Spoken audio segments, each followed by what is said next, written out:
Crash Course Philosophy is brought to you by Squarespace. Squarespace, share your passion with the world.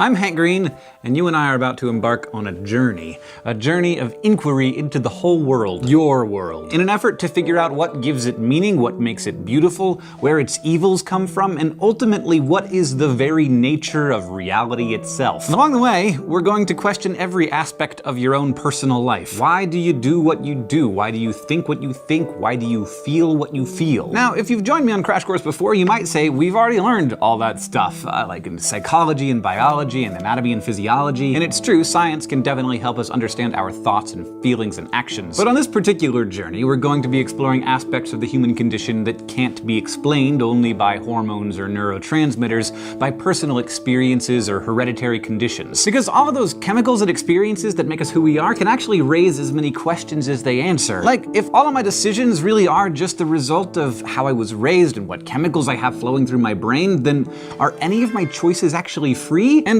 if I'm not truly free to make my own decisions or choose my own actions, then how can I be held accountable for them? Yeah, it's gonna be that kind of journey. Rather than just looking at the world and describing what we see, we'll be evaluating it. We will take nothing as given, set our assumptions aside, or at least try really hard to, and do our best to see the world as if we've never seen it before. And for what it's worth, we'll also be talking about Batman and what Dick Grayson can teach us about the concept of identity. And we'll learn how The Matrix can help us understand the life and writing of Rene Descartes. Also, we'll try to answer unanswerable questions and puzzle over paradoxes that have plagued geniuses for thousands of years. It's gonna be hard and enlightening and frustrating, and if I do my job properly, it'll stick with you long after you and I have parted ways, because we are going to do philosophy.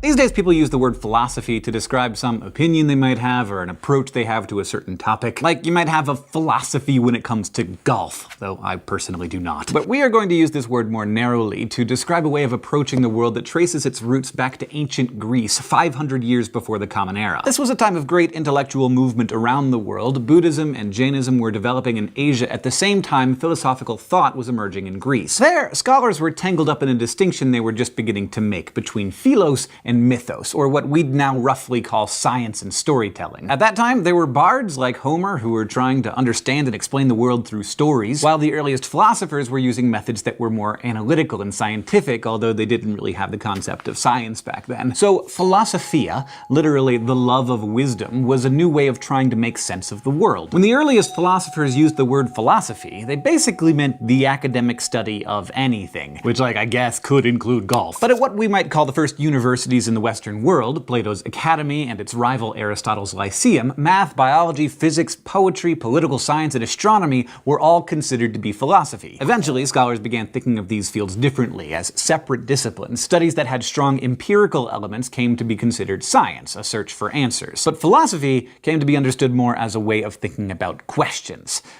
Big questions. And today, 2,500 years after the ancient Greeks first brought them up, philosophers still love asking questions, oftentimes the same questions, and they don't mind that they never get an answer. So, what are these big questions that have managed to intrigue and stump philosophers for so long? One of the first might best be phrased as, what is the world like? Sounds simple enough to answer, right? Like, just look around and see all the stuff, well, this is what the world is like. But the philosophical approach isn't just based on observation. It has other, much more complex questions packed inside it. When a philosopher wonders what the world is like, she might really be asking, what's the nature of reality? Like, is the world just made up of matter and energy, or is there something else going on? And if it is just matter and energy, then where did it all come from? Is there a god? And if so, then what is he or she or it like? And for that matter, when you're asking about the world, can you also be asking about the nature of yourself as a citizen of the world? So, what kind of being am I? Do I have a soul? Is there something immaterial about me that will survive after I die? All of these questions are ways of exploring what philosophers call metaphysics, one of the three main branches of philosophy, an effort to understand the fundamental nature of the world, of the universe, and of being. Now, if those questions aren't heady enough for you, we, as students of philosophy, also have a whole separate set of questions that are about how we know the answers to any of this stuff. This particular strain of philosophy, which is like knowing about knowing, is epistemology, literally the study of knowledge, the second major field of philosophy. And it poses questions like, is the world really what I think it is? Like, really, philosophy? Is everything I see and think and experience, is it actually true? If it isn't, then what is true? And what's the best way to go about figuring out the truth? Is science the best way, or are there more ethereal paths to truth? Paths that science can never really travel. And let's say that after a lot of searching and question asking, I begin to develop some ideas, like an inkling about what might be true. Then, how do I know if I'm right? How will I ever know I'm wrong? Can I ever be certain about anything? Now, at this point, I wouldn't blame you if you're thinking, am I real? Do I know anything? Well, as questions go, these might not seem super practical, but there's another area of philosophy that helps frame your thinking around what you actually do, like how you should act and what you should attach meaning to. It's called value theory, and it's usually divided into two main branches. The first is ethics. You've heard of it. It's the thing that politicians are always said to lack and Jedi are supposed to have in great supply. Though, don't get me started on the prequels. In philosophy, though, ethics isn't just a code of what's right and what's wrong. It's the study of how humans should live with each other. Rather than just sitting around and judging people, ethics involves posing questions like, how should I live? Is there any reason that I should treat, say, strangers differently than the people I love? And for that matter, do I owe anything to myself? What about animals or the earth? And if I do have any of these obligations at all, where do they come from? Who says? Ultimately, whatever system you use to decide what's good or evil as human behavior goes is determined by your values. That's why ethics is considered part of value theory. But the other part of value theory isn't about what's right.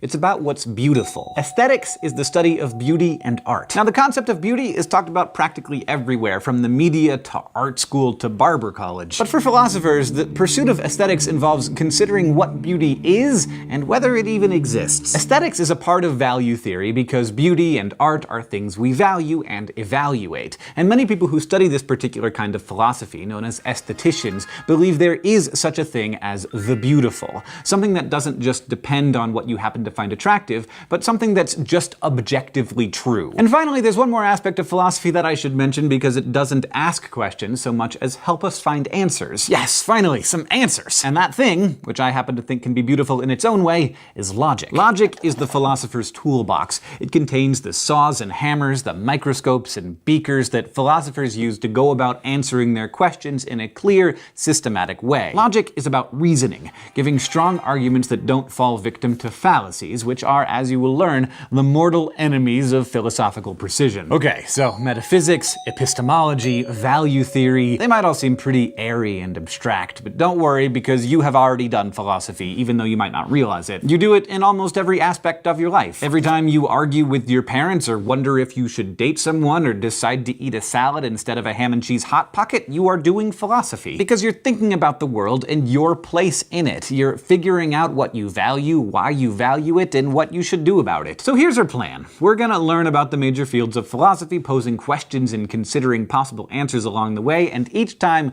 we will use a two-step method. First, we'll really try to understand. You're not gonna agree with all the ideas that I present to you, and I won't agree with them either. That's not the point. The point in step one is to really try to get inside of an idea, to understand it as charitably as possible. Then, in step two, you'll subject your understanding to some serious critical evaluation. Basically, you'll try to knock down what you think you know about a particular view of the world. And you'll do this whether you agree with the view or not. Why? Because only when you challenge your understanding of how some people view the world can you decide for yourself if theirs is a view worth having. Which leads me to my final point. Philosophy is not your usual field of study. I'm not going to be teaching you a body of knowledge where success means you know a bunch of stuff. Success in this course will mean that you know how to think. All we have are questions, and all you have is a brain. And the goal of philosophy is for you to use your brain to come up with the answers that make the most sense to you. You'll learn how to formulate arguments to support your ideas so you can explain why you think you're right, which, if you've ever been on the internet, you know is something that not a lot of people are good at. In order to do that, you're gonna need to understand philosophical reasoning, the tools we use to investigate life's most perplexing questions, and that is where we're gonna be headed the next time we meet. For now, you've learned about the historical origins of philosophy in ancient Greece and its three main divisions: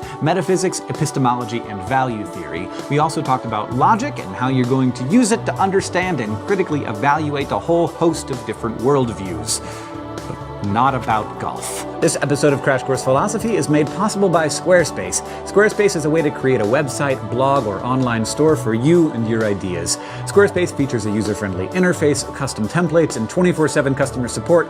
Try Squarespace at squarespace.com/crashcourse for a special offer. Crash Course Philosophy is produced in association with PBS Digital Studios. You can head over to their channel to check out some amazing shows like The Good Stuff, PBS Spacetime, and Physics Girl. This episode of Crash Course was filmed in the Dr. Cheryl C. Kinney Crash Course studio with the help of these amazing people, and our graphics team is Thought Cafe.